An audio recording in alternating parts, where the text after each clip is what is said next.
Welcome back. As we were talking at the beginning, of course, about the different museums in Egypt, of course, the modern ones and the authentic old ones, old-fashioned ones, of course, historical ones like the good old Egyptian Museum in Tahrir Square and the new Egyptian Museum that is going to be inaugurated, and also the Museum of Civilization, different scattered museums at the coastal governorates all over Egypt. We're going to be talking about exploring the world of Egyptian museums with Dr. Yehya Abdul, the tourism consultant, over our telephone. Good morning, Dr. Abdul. Good morning, Ms. How are you doing, sir? Egypt is very popular, not only with possessing 1/3 of the world's monument, but also with its museums. So what's the story with museums? Well, really, we in Egypt are so fortunate because we have a wide variety of museums and diversity as well. We have arts museum, ethnic museums, crafts museum, archaeological museums, antiquities, site museums, and trade museums as well. That attracts, like a great number of the 15 million visitors that visited Egypt last year, and more to come, inshallah. Hopefully. So let's start off with our very authentic historical museums that every tourist that comes over to Egypt sometimes to visit it. Of course, the old museums are scattered only in Midtown Cairo and sometimes in other governorates. But tell us the story. Which is the most popular? What exactly is it distinguished with, and all those facts? Well, really, all over in Egypt, we have more than like 150 museums that, like being classified as the arts one, which is very famous, like the Mahmoud Mukhtar in Gizira, the Wisa Wasif in Harraniya, Salah Tahir in Opera House, and the great museum of Muhammad Mahmoud Khalil in Giza. So really, this is some of the arts attraction that attracts visitors to Egypt. We have ethnic museums. For example, there's a Nubian museum in Aswan, which is really, like a sophisticated one. We have other one for the Bedouins in Sinai, other one for the Bedouins in Oasis, like in Luwahat. So really each one, like has its distinctive, like ancestry. And in the crafts, like we have the jewelry, the great museum in Alexandria that has a sophisticated collection. We have glassware museums, pottery, textile, ceramics, just like to name a few of the great museums that we have. Right. Of course, we can't talk about museum without talking about the Egyptian Museum at Tahrir Square. Of course, Egypt sometimes has been, of course, we can say that, of course, that Egypt is renowned with the Egyptian Museum, but the Egyptian Museum is one backbone for Egypt's history. It is exhibiting one of the most exciting and attractive monuments that you can ever imagine and think about inside it. Talk to us about the Egyptian Museum in Tahrir Square and how attractive and charming could it look like when it comes to the European visitors, the American ones, and all types of visitors. Because we all know that there are different seasons for different visitors. But when it comes to the Egyptian museums, it's a must-see for everyone. The Gulf tourism, the European, the American, the Chinese, everybody goes to that museum. If you like to talk about it. Yes, really, like Egypt enjoys, like this, like very prestigious collection of museums. At least Antiquities Museum in Egypt, like they cover over 40 museums. The greatest one, of course, for the time being is the Tahrir Square Museum for Egyptian Antiquities. And nearly it's close to be like 120 years old. And it houses over 100,000 artifacts that ranges from prehistoric to Old Kingdom, Medium, and New Kingdom as well. This great museum, of course, is not the only one, but we have another one in Civilization. I mean, like the Saqqara one. We have the very attractive one that we developed recently, Al-Fustat Museum for Civilization. We have Coptic Museum, Islamic Museum, and the Greek-Roman Museum in Alexandria that took only like 10 years to be restored and renovated and to the public. So this is some of the great collections we have in Egypt. Of course, Anticipation this year, inshallah, will be the opening of the Grand Egyptian Museum, and this is going to be the icon for the 21st century. Right.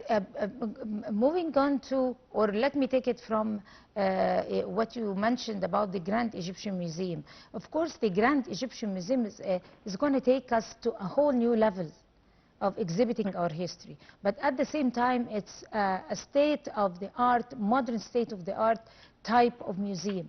It not only exhibits the ancient history, but also our modern one. And it's not that type of a classical type of museum, because there are different halls for different activities. There are different concepts of exhibiting history and all that. Talk to us about the difference between the Grand Egyptian Museum and the old one, and how exactly the Grand Egyptian Museum is going to work. I mean, what does it consist of? So really, as you already mentioned, it's a state-of-the-art, and this is so sophisticated, you know, like it houses, you know, like again 100,000 artifacts, and we are so proud. The whole collection of King Tut, which is 5,400 artifacts, is going to be on display for the first time in history under one roof. So this is a great achievement, and it took like for currently like over like 15 years now in design, development, operation, and execution, and this is in support of you like international organizations, associations as well, working with us in like Japan, Belgium, and Egyptian, you know, like designers and artists as well. So this great museum is going to be, you know, like the icon for this century, and you know, like visitors worldwide, they are anticipating, you know, like lining up and waiting for the moment for the inauguration to enjoy, you know, like the sophistication. For example, like they have this obelisk, you know, like, which for the first time it's an elevated one, and you can see its bottom for the first time, because all obelisks worldwide, including Egypt, has been, you know, like erected on the ground, but they discovered that in the bottom of the obelisk that's on display, there's a cartouche, you know, like of the king that, you know, like had designed, you know, like and erected this piece of art. So there's many great discoveries we're going to witness, and, you know, like visitors worldwide will enjoy it for the different languages that you can tour with, for the convention facilities, for the children's museum, and for the auditoriums, and the unique collection, which we have, again, a sophisticated restoration lab with the help of, you know, like international association, European Union, and Japan, working closely. So even foreign countries send to Egypt artifacts to be restored and rehabilitated in our labs in the great museum located, you know, like at the Giza Necropolis. Right. Talking about the modern types of museums, also Egypt have been renowned now that it's taking the lead and the front line when it comes to exhibiting modern museums. Of course, Egypt now could be compared to museums, the very popular museums like Guggenheim Museum and the Museum of Natural History in New York, in the United States. They couldn't even be compared to what we have now. Talking about modern museums, I'm not talking about history, but also talking about the National Museum of Civilization, which was also established, and it's also a totally different type of state-of-the-art. If you like to talk about it. Really, you know, like this is a very unique museum that when I have visitors, you know, like from outside Egypt and international delegations, you know, like I recommend that we go onto the facility, because, you know, like on average it takes like from 3 to 5 hours to tour the facility and its attractions, and within this short span of time, you know, like you can have a very unique, you know, like outlook of the background of the Egyptian civilization, from pre-dynastic, you know, like to old, to medium, to new, and to contemporary as well. So it has been very designed, you know, like in a very smart way, and its facilities is excellent, and the circulation, you know, like of the public, and the management of the facility. And apart from that, on a weekly basis, they hold, you know, like events, you know, like to do with the culture, with the gastronomy, with the art, with the music, and even, you know, like one squash tournament, international one was held in the vicinity of this great museum. That's the centerpiece for the Al Fustat Tilal, you know, like held. That's a great, you know, like outdoor, you know, like activity which is covers like over 500 acres of land. So really this museum and its facilities around it, they created an excellent location for leisure, for activities, for travelers worldwide. Right. Also, talking about the different types of museums, there are museums that have been scattered all around the coastal cities, and especially the Red Sea, because the Red Sea is a destination to many European visitors. Maybe because of the nature of the marine life there, the type of tourism and all the activities that are taken on the Red Sea. So talk to us about the different museums that were established in the Red Sea resort, and exactly what does it exhibit, and how did the idea come? Well, really this museum stretches all the way from southern Sinai to the Catherine Monastery, you know, like neighborhood, where there is a great museum that's been renovated and updated now. And then there is a great museum at Sharm el-Sheikh, and there is a privately managed, you know, like museum located in Hurghada, apart from the aquarium and the marine collection, which is rare one that we have in Hurghada as well. And there are more facilities coming up in Marsa Alam as well. So really the beaches and resorts of Egypt, they enjoy, you know, like great museums. And even Alamein, you know, like they're currently developing its, you know, like museum facility as well. So we have like over 40 museums that, you know, like specialize in Egyptian history, civilization, antiquity, and archaeology, which is very attractive to visitors worldwide. Right. So how exactly is the importance of the impact, rather, of those museums when it comes to the flow of tourism? Usually, there are seasons for each type of tourism. You have kindly talked about the different types of tourism, gastronomy, medical, religious, cultural, historical. We can talk for hours about the different types of tourism in Egypt, and Egypt is the only country that is distinguished with different types of tourism.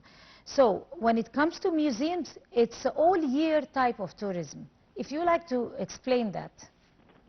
That's really quite true. For example, we have unique museum that only exists in Egypt. We have a mummification museum in Luxor. We have, you know, like trade museums like the railway, in Ramesses Square. We have the post office. We have a great agriculture museum in Dokki, the royal carriages, and there is a medical one at Al-Qasr Al-Aini as well. And these are international museums. Some of it, you know, like have been, you know, like developed over 150 years old. So apart from that, 20 to 25% of international visitors to Egypt, you know, they are cultural and art visitors. They, you know, like opt, you know, like to visit the Luxor and the Aswan temples and museums in Cairo and probably Alexandria as well. And that accounts for 300 million visitors per year worldwide and generates over $350 billion as well. So it's you know, like 25% of world travelers and revenues are generated through arts, culture, music, museums, entertainment, archaeology, and antiquities as well. Right. When we talk about the museums, we also have to talk about the industry of museums. The industry of museums have developed throughout the years, from the classical old stereotyped museum to the very modern state-of-the-art museum. But each have delivered a different message.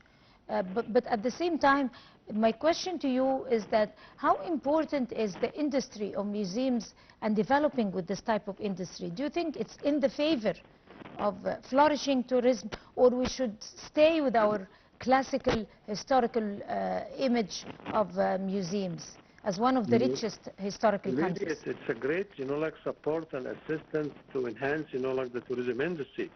For example, you know, like in the United Arab Emirates, visitors were staying for short times period when they travel over there. So we want to extend their stay. So the only way, you know, like they found out to develop the Louvre Museum in Abu Dhabi, for example, and the Guggenheim in Dubai. So like museums is very attractive, and visitors, you can stay like at least like a day and a half or 2 days in any destination to tour the museum and the facilities and gain, you know, like the cultural impact when they travel, you know, like for long-haul destinations worldwide. Right. On this note, of course, Dr. Yehya Abdul, the tourism consultant, would like to thank you so much, sir, for talking to us on The Breakfast Show. You have a good day. And by this, we come to the end of this edition of The Breakfast Show today. Many thanks to all of you. Till we see you again tomorrow morning. That's a goodbye.